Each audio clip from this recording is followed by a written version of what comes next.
Stress doesn't come from what's happening to you. It comes from the specific story your mind is telling about what's happening. And there is a very specific difference between those two things. What's happening to you is often genuinely outside your control. The story your mind tells about it, that it shouldn't be happening, that it means something terrible about you, that it has to be fixed immediately or everything falls apart, is not fixed at all.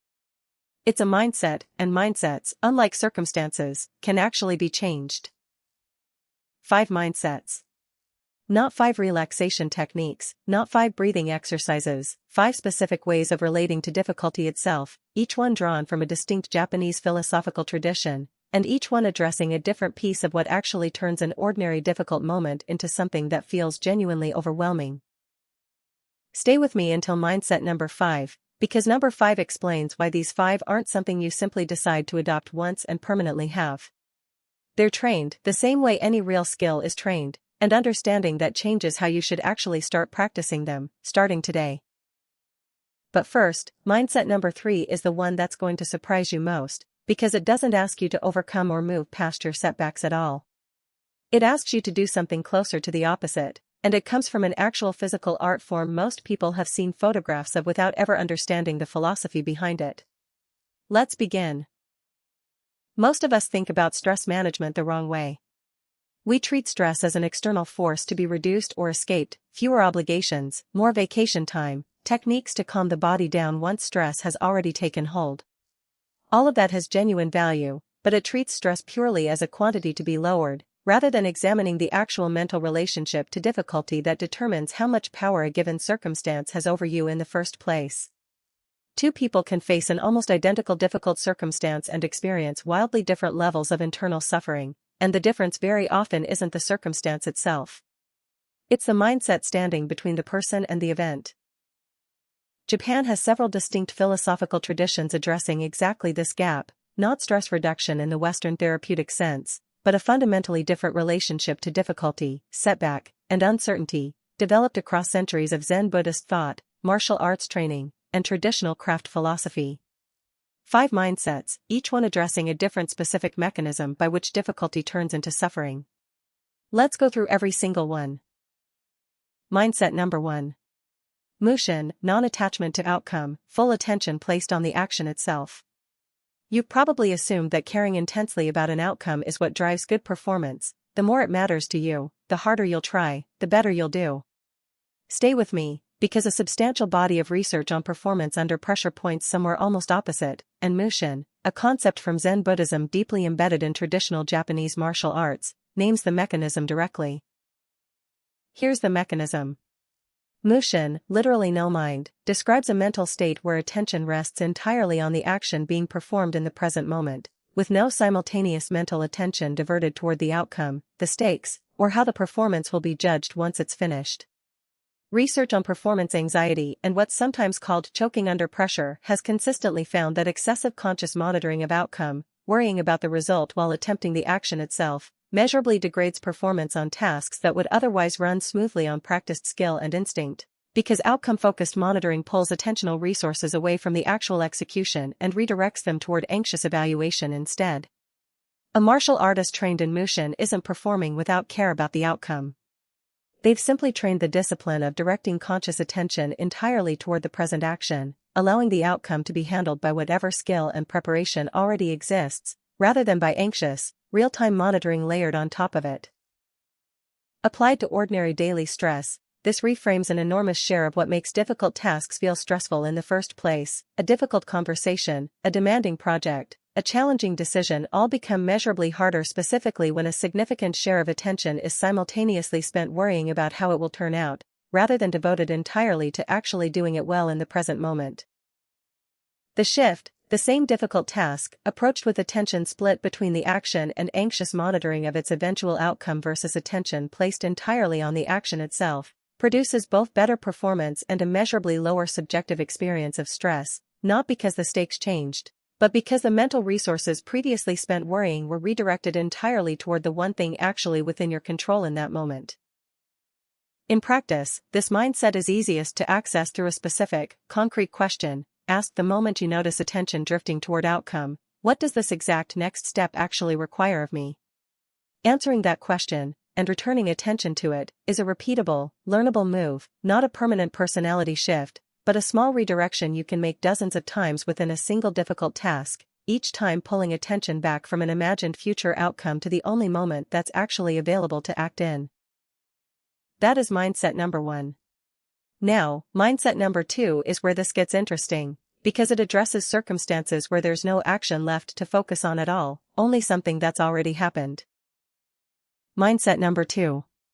Shikata ga nai, genuine, complete acceptance of what is truly beyond your control, rather than ongoing resistance to it. Most people's instinctive response to an unwanted, unchangeable circumstance is some form of ongoing internal resistance, replaying it, arguing with it mentally, wishing repeatedly that it were different, even long after any possibility of changing it has genuinely passed. Here's the mechanism. Shikata ga nai translates roughly to "it cannot be helped," not resignation in the passive, defeated sense the phrase might suggest in English, but a deliberate, active mental move, a clear-eyed acknowledgement that a specific circumstance is genuinely, fully beyond your influence, followed by a conscious redirection of mental energy away from continued resistance to it. Research on psychological acceptance, a concept studied extensively in modern acceptance and commitment therapy, has found that ongoing resistance to an unchangeable circumstance, the internal argument that it shouldn't be happening, is itself a significant, independent source of suffering, layered entirely on top of whatever distress the original circumstance produces. This means a genuinely unchangeable difficulty, resisted internally for months, produces measurably more total suffering than the identical difficulty, genuinely accepted, even though the external circumstance in both cases is exactly the same. The critical distinction, worth being precise about, is between things that are genuinely beyond your control and things that only feel that way because acting on them would be difficult or uncomfortable. Shikata ga nai isn't a mindset for avoiding legitimate action where action is actually available, it's specifically reserved for the circumstances where no further action genuinely exists, a category many people spend considerably more energy resisting than the category actually warrants. The shift, the same unchangeable circumstance, met with ongoing internal resistance versus genuine acceptance, produces two entirely different total amounts of suffering. The circumstance itself stays fixed either way, but continued resistance adds an entirely separate, avoidable layer of distress on top of it that acceptance simply never generates in the first place. A useful practical test for distinguishing genuine Shikata ga nai territory from something still worth acting on is a simple, honest question. Is there any further action available to me right now that could actually change this? If the honest answer is no, the decision's already made, the event has already happened, the other person's choice is genuinely theirs to make, that's the specific category this mindset applies to. If the honest answer is yes, the appropriate response isn't acceptance yet. It's action, followed by acceptance only once that action has been taken and the outcome is genuinely settled. That is mindset number 2. Now, mindset number 3, the one I mentioned at the very beginning, drawn from an actual visual art form. Stay right here, because this one asks you to do something genuinely unusual with your own setbacks. Mindset number 3. The Kintsugi mindset, treating a break, failure, or setback as part of your value and history, rather than a flaw to hide or erase. Slow down here, because I know what you're thinking, that a failure or setback is simply something to move past as quickly and completely as possible, ideally forgotten entirely once resolved. Kintsugi, the traditional Japanese art of repairing broken pottery with gold-dusted lacquer, deliberately highlighting rather than concealing the break, points toward a genuinely different relationship with damage, one increasingly supported by psychological research on how people process and integrate difficult experiences over time. Here's the mechanism. Kintsugi treats the break in an object not as damage to be hidden, but as a genuine part of the object's history, made visible and even beautiful rather than disguised. The repaired piece is considered more valuable, not less, specifically because of the visible evidence of what it survived. Research on post-traumatic growth and narrative identity has found that people who integrate a significant setback into their ongoing sense of identity as a meaningful, formative part of their story, rather than attempting to mentally erase or minimize it, report measurably better long-term psychological outcomes than people who treat the same setback purely as damage to be concealed or forgotten as quickly as possible. The setback, integrated rather than hidden, becomes part of a coherent, ongoing narrative about who you are, rather than a fragment sitting outside that narrative, still requiring active energy to keep suppressed or hidden. This is a genuinely different mental move than simple acceptance, described in Mindset 2. Acceptance is about releasing resistance to an unchangeable circumstance. The Kintsugi mindset goes a step further, actively repositioning the setback as something that adds to your value and story, rather than merely something you've stopped fighting against. The shift, the same setback, mentally filed away as a flaw to hide versus integrated as a visible, even valuable part of your ongoing story, produces two very different long-term psychological outcomes. One requires continued energy to keep suppressed, and the other becomes a genuine source of depth and resilience the longer it's carried forward openly rather than concealed. This mindset doesn't ask you to broadcast every setback publicly, which would be neither necessary nor advisable for most private difficulties. It asks something more internal. When you privately reflect on a past failure, does the reflection sound like "I need to make sure nobody finds out about this," or does it sound like "this is part of how I became who I am now"? The external visibility matters far less than which of those two internal narratives you're actually running. That is mindset number 3. Now, mindset number 4, and this addresses what happens specifically when someone else's behavior is the source of the stress. Mindset number 4. Fudoshin, the immovable mind, remaining internally stable regardless of external provocation. Most people's internal calm is heavily contingent on external circumstances staying calm as well. A difficult person, an unfair situation, or an unexpected provocation tends to directly and immediately destabilize internal composure, almost as an automatic reflex. Here's the mechanism. Fudoshin, another concept deeply embedded in traditional Japanese martial arts, describes a specific trained quality of mind, stability that doesn't depend on the external environment remaining stable, an internal steadiness maintained specifically because it's been deliberately trained to persist regardless of what's happening around it. This is explicitly distinguished, within the tradition itself, from suppression or numbness. Fudoshin isn't the absence of an internal reaction to provocation, it's the trained capacity to notice that reaction without being swept along by it, maintaining a stable center from which a considered response, rather than an automatic reactive one, can still be chosen. Research on emotional regulation supports a similar distinction, the capacity to notice an emotional reaction without immediately acting on it, sometimes called cognitive diffusion, is associated with considerably better stress outcomes than either full suppression of the reaction or unfiltered, immediate reactivity to it. Practically, this mindset treats provocation the way a martial artist treats an incoming strike. The goal isn't to prevent the strike from existing, it's to maintain a stable enough internal center that the strike doesn't knock you fully off balance, leaving you able to respond deliberately rather than purely reactively. The shift, the same external provocation, met with an internal state that's fully contingent on the provocation's intensity versus a trained, stable internal center that notices the provocation without being destabilized by it, produces two very different responses, one reactive and largely outside your control once triggered, and one considered, chosen, and available specifically because the internal foundation underneath it never actually moved. A useful way to practice this deliberately is noticing the gap between a provocation and your response to it, and treating that gap itself as the actual site of the skill, not the provocation, which you don't control, and not fully suppressing your reaction to it, which isn't the goal either. The practice is simply widening that gap, even slightly, one small provocation at a time, until a genuine pause between stimulus and response becomes available even under considerably higher stakes than the small daily irritations it was originally practiced on. That is mindset number 4.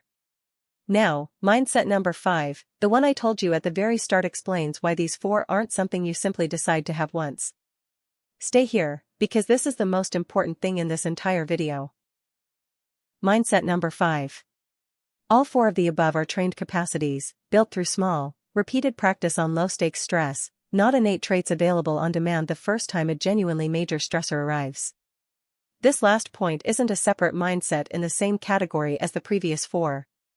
It's the reason those 4, encountered here for the first time and then attempted immediately during the next genuinely major crisis, will very likely disappoint, not because they're wrong, but because they were never meant to be deployed for the first time under the highest possible stakes. Here's what I mean. Mushin, Shikata ga nai, the Kintsugi mindset, and Fudoshin are, without exception, described within their own traditions as trained capacities, developed specifically through repeated practice. A martial artist doesn't access Fudoshin for the first time during their most dangerous match, they built it over years of training on considerably lower stakes sparring first.